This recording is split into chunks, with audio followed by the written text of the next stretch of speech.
Commentaire du livre de la Rahmaniya, 6e partie, chapitre 4, le fonctionnaire de l'Assemblée, suite. Vers 1275 à 1278. S'il ne peut faire ce qu'il désire, il interroge à ce sujet le maître avec politesse et en particulier en baissant la voix et avec respect. Commentaire. Lorsque le fonctionnaire ne sait comment faire ce qu'il voudrait, lorsqu'il hésite soit à faire une chose, soit à s'en abstenir ou à l'abandonner, il doit aller trouver son maître. Il l'interroge après s'être assis en sa présence, il lui parle avec politesse en baissant la voix et les yeux, il s'humilie et témoigne de la pudeur. Une règle veut qu'il l'interroge en particulier quand il est seul et non pas en présence des autres. Ce serait un manque de convenance, comme nul ne l'ignore. Vers 1279 à 1286. Il est l'intermédiaire des aspirants pour les questions ordinaires et la religion. Tu informes le shir aux pauvres, sauf pour l'inspiration et la vision. Tu n'en informes pas le fonctionnaire, mais tu en parles au médecin de l'âme, dans un endroit solitaire, à moins qu'il ne te dise « parle ici ». Commentaire. Le fonctionnaire de l'Assemblée occupe le premier rang parmi les fonctionnaires. Il sert d'intermédiaire entre les aspirants et le maître, de même que le maître est l'intermédiaire entre eux et Dieu.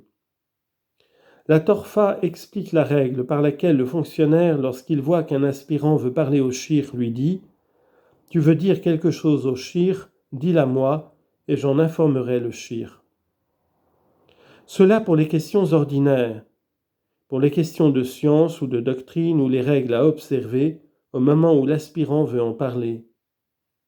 Puis il ajoute, quant à ce qui regarde un fait particulier, une vision qu'il aurait eue ou une inspiration qu'il aurait reçue, il ne doit pas la communiquer au fonctionnaire, mais il doit en parler à son shir, lequel est chargé de son éducation religieuse et qui est qualifié pour soigner les maladies de son cœur et les infirmités de son âme. C'est le sens des termes de l'auteur, sauf pour l'inspiration et la vision.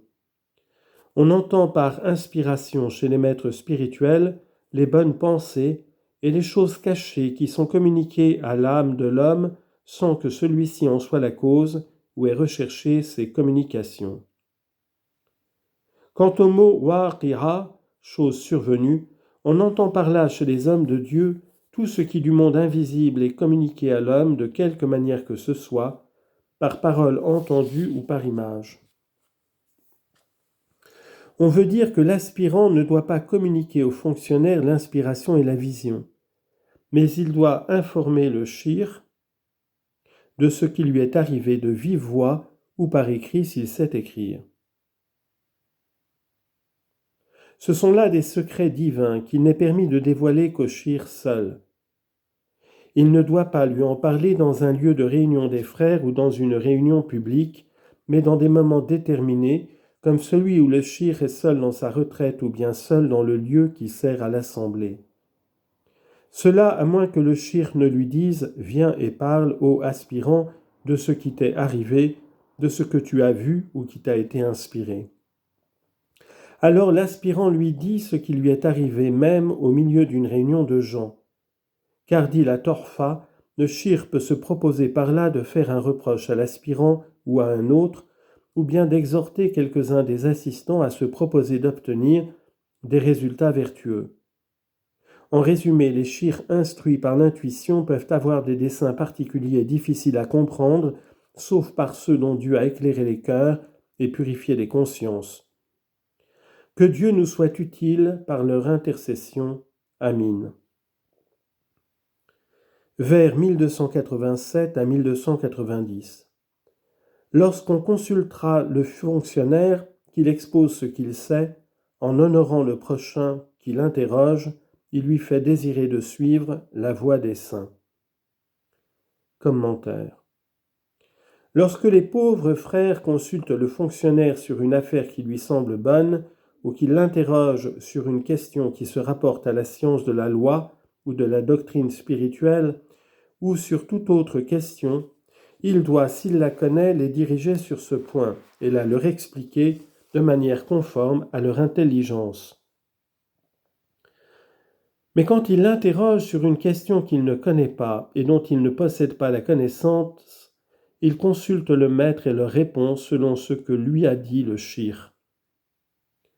Si un homme méchant et hostile l'interroge, qu'il ne lui fasse pas de réponse à cause de ses mauvaises dispositions, mais qu'il lui parle avec bonté et qu'il cherche à faire cesser son doute avec l'espoir que Dieu sans doute pourra le faire sortir de son mauvais chemin. Il a le devoir de recevoir les frères étrangers avec toute la bienveillance dont il est capable, soit par ses paroles, soit par ses actes, en considérant leurs dispositions et en rendant les services dont ils ont besoin.